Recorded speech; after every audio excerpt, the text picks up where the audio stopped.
वो सिर्फ धर्म के नाम से वोट मांग रहे हैं। झूठे ने झूठों से कहा सच बोलो, ये सरकारी ऐलान हुआ है, सच बोलो। विधानसभा में झूठों की बहुमत है, जनता से कहा जाता है सच बोलो।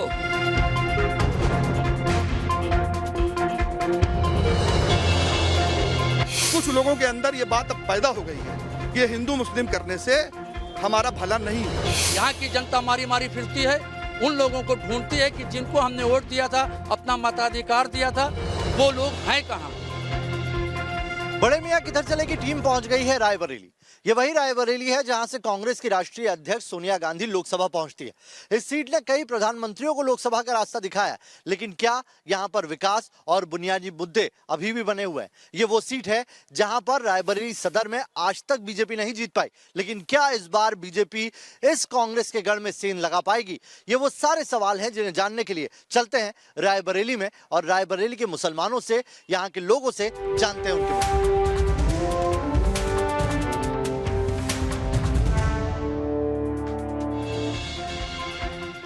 29 शहरों का सफर करते हुए हमारा इस बार का पड़ाव रायबरेली है।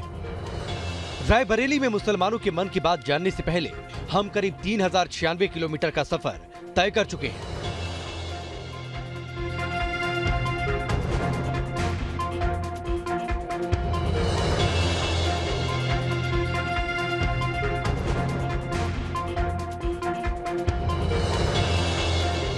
हर तबके, हर वर्ग के मुसलमानों का मिजाज हमने समझा है। रायबरेली हमेशा से कांग्रेस का गढ़ रहा है, लेकिन अब उसमें दूसरी पार्टियों ने सेंध लगा दी है। कम से कम इस वक्त रायबरेली के मुसलमानों का यही मानना है। तो रायबरेली में हम पहुंचे हुए हैं और हमारी टीम इस वक्त रायबरेली के अहमदनगर के टाउन हॉल में मौजूद है और यहीं पर ये मुस्लिम इलाका है और यहाँ पर कुछ लोगों से हम बात करने के लिए आए हैं।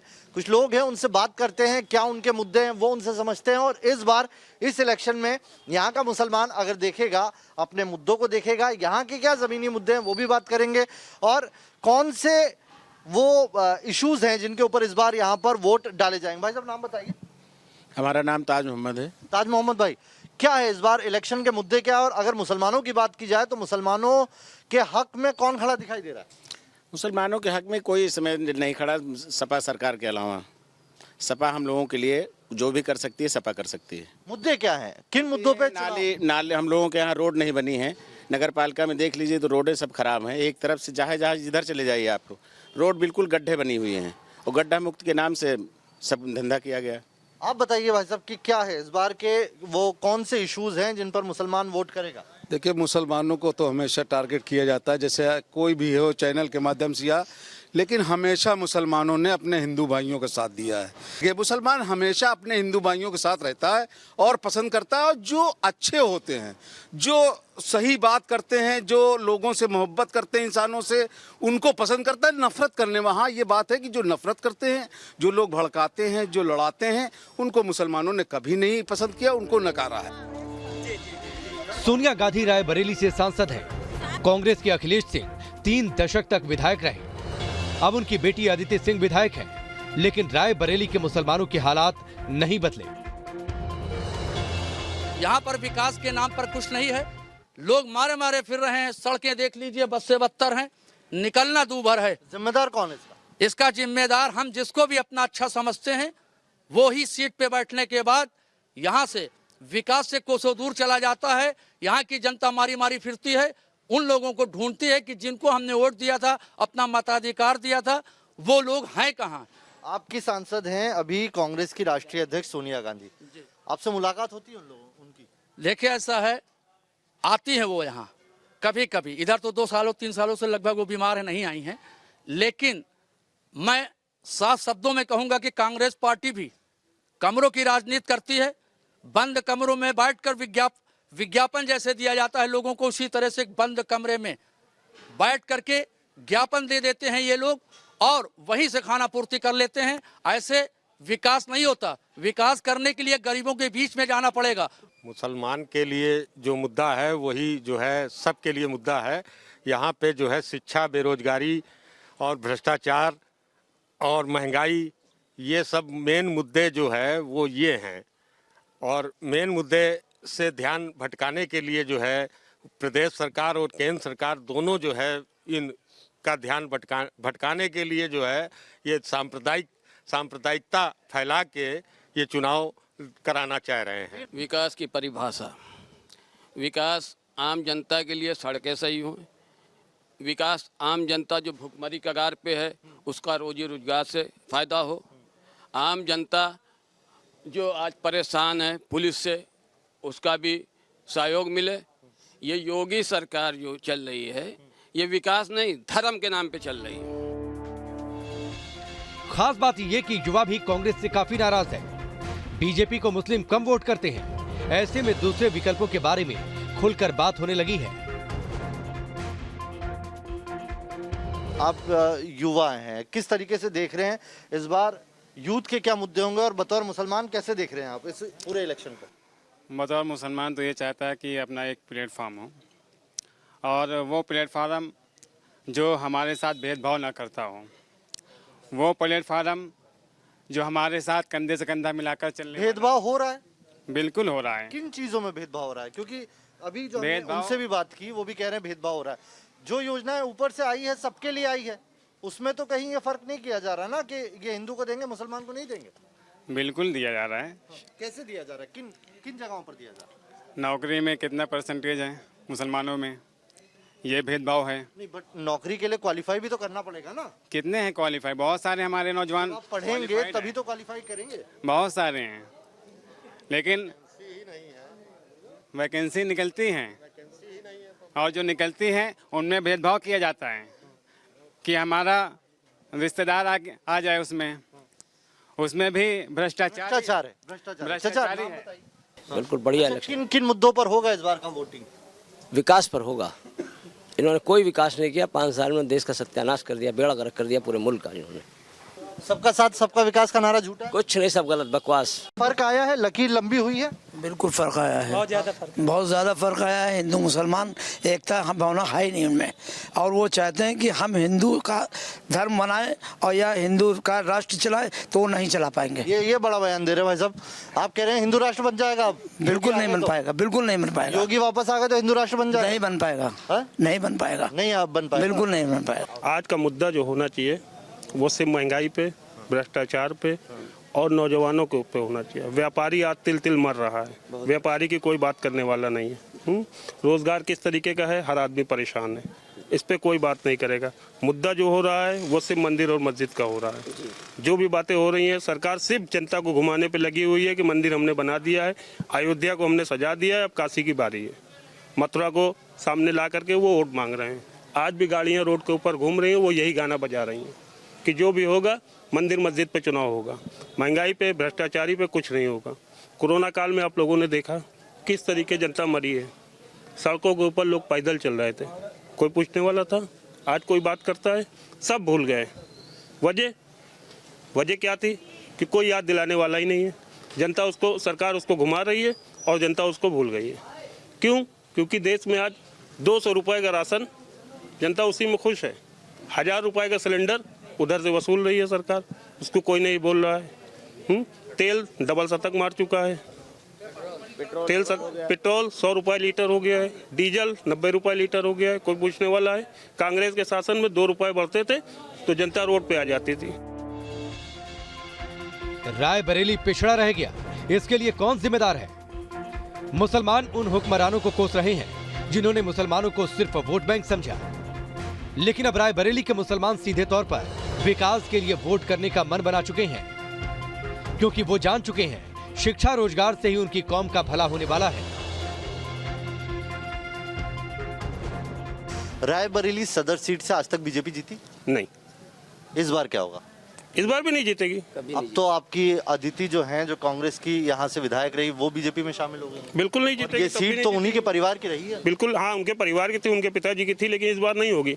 इस बार परिवर्तन होगा, रायबरेली सदर सीट में परिवर्तन होगा। वो जीते हैं। ये बताइए 1993 के बाद जी अखिलेश सिंह और अदिति सिंह के अलावा और कोई विधायक? देखिए यहाँ बिल्कुल उसके मतलब जो है उसके बाद नहीं, एक उनका एक वर्चस्व कायम था। लोग डरते थे एक जगह के जिस इलाके में रहते थे जहां 40-50 हजार वोट इकट्ठा उनको मिल जाता था तो पीछा कोई उनका कर ही नहीं पाता था। वरना ऐसा नहीं है, जब अखिलेश पहली बार चुनाव जीते तो यहाँ का चुनाव 5-6 हजार से जीते। वो अशोक सिंह उनके भाई लड़े थे, समझे आप। तो ऐसा नहीं है, यहाँ पर वो यादव जी जो लड़े थे, उमा शंकर यादव, वो भी 4-5 हजार वोट से जबरदस्त 2,000 वोट से हरवाए गए थे सुनीता चौहान के खिलाफ, समझे। ऐसा नहीं है जनता, लेकिन जब यहाँ एक वर्चस्व कायम था, एक डर कायम था, वो डर अब नहीं रह गया। और इनके कामों से जो मौजूदा विधायक हैं इन्होंने कुछ किया नहीं, इसीलिए पाला बदल कर ये भाजपा में चली गई कि वहाँ से हमको सपोर्ट मिल जाएगा। लेकिन जनता ये तय कर चुकी है कि इनको, कोई भी हिंदू मुसलमान सब तय कर चुके हैं कि इनको अब की सिरे से खारिज कर दिया है जनता ने। पूरा कोरोना काल बीत गया, सरकार ने न तो किसी की हेल्प की है, बच्चों की फीस तक नहीं माफ की है। पूरे बच्चों की फीस जो है स्कूलों ने वसूली है। बहुत अच्छा मुद्दा। क्या ये मुद्दा है? बस यही है, यही मुद्दा है। हम लोग स्कूलों में बच्चों की फीस देते देते परेशान हो गए, और जबकि कहा गया था कि नहीं स्कूलों के बच्चों की फीस माफ की जाएगी, लेकिन कोई माफी नहीं हुई। हम लोग बच्चों को पढ़ा रहे हैं, जिसके 2 बच्चे 1 बच्चे हैं, सब परेशान हैं, पूरी पब्लिक परेशान। स्कूलों में हम लोग गए, रिक्वेस्ट किए, लेकिन कोई मान्य नहीं हुआ। कहते हो कि सब लोग शिक्षा कहाँ से, ये तो चाह रहे हैं कि शिक्षा जब होगी ही नहीं तो लोग ऐसे अपंग बने रहेंगे, बस यही मामला है। झूठों ने झूठे से कहा सच बोलो, झूठे ने झूठों से कहा सच बोलो, ये सरकारी ऐलान हुआ है सच बोलो। विधानसभा में झूठों की बहुमत है, जनता से कहा जाता है सच बोलो, जनता से कहा जाता है सच बोलो। 5 किलो राशन देते हो और उसी दिन जिस दिन राशन तुमने और तेल दिया उसी दिन 40 रुपए मोबाइल का कार्ड में बढ़ गया, समझे। 50 रुपए बढ़ गया। तेल जो है हम 80 में लेते थे, 220 में कड़वा तेल ले रहे हैं। सिलेंडर भरा नहीं पा रहे हैं। बच्चों की शिक्षा में पूरी फीस ली गई। यहाँ कोरोना टाइम में अध जली लाशें हमने देखी डलमऊ घाट पे, समझे। कुत्ता नोच रहे हैं, लाशें बहती हुई देखी। यहीं बगल में डॉक्टर रात में बैठे अपने घर का पेशेंट लिए, एक भाजपा के बड़े लीडर, उनसे जब मैंने रिक्वेस्ट की तो 4,000 का सिलेंडर 12,000 का हमको मिला, ऑक्सीजन सिलेंडर, समझे हैं। और योगी जी कहते हैं बगैर ऑक्सीजन किसी की मृत्यु नहीं हुई। जैसे जैसे रायबरेली के मुसलमान अपने मन की बात हमें बता रहे थे, हम भी सोच में पड़ रहे थे, कांग्रेस खानदान का गढ़ रही रायबरेली आखिर विकास से अछूती क्यों रही। मेरा नाम मोहम्मद आमिर अंसारी, एडवोकेट। क्या है आमिर भाई, इस बार इलेक्शन का क्या मुद्दा देख रहे हैं आप बतौर मुसलमान भी और बतौर रायबरेली के नागरिक? मैं इस चुनाव को बतौर भारत के नागरिक के तौर पे देख रहा हूं। भारत के नागरिक के तौर पे इस देश विकास की राह जो रहा है। रायबरेली में एक समय 108 कारखाने हुआ करते थे, जिनमें से कोई भी कारखाना आज चल नहीं रहा है। रायबरेली में एक कारखानों के नाम पर ITI हुआ करती थी, आज वो अपने अस्तित्व को खोती जा रही है और वहाँ पे कोई काम नहीं है। बट रायबरेली गांधी परिवार के पास जाती रही, उसकी वजह से राज्य सरकार ने अनदेखी की है इस सीट की। अगर इसका मूल्यांकन करना है तो रायबरेली की धरती ने एक बार नहीं कई बार देश को प्रधानमंत्री दिया है, लेकिन यहीं पे इटावा में के लोगों ने एक मुख्यमंत्री मुलायम सिंह दिया और इटावा में आज नागरिक आम सुविधाओं की कोई कमी नहीं है।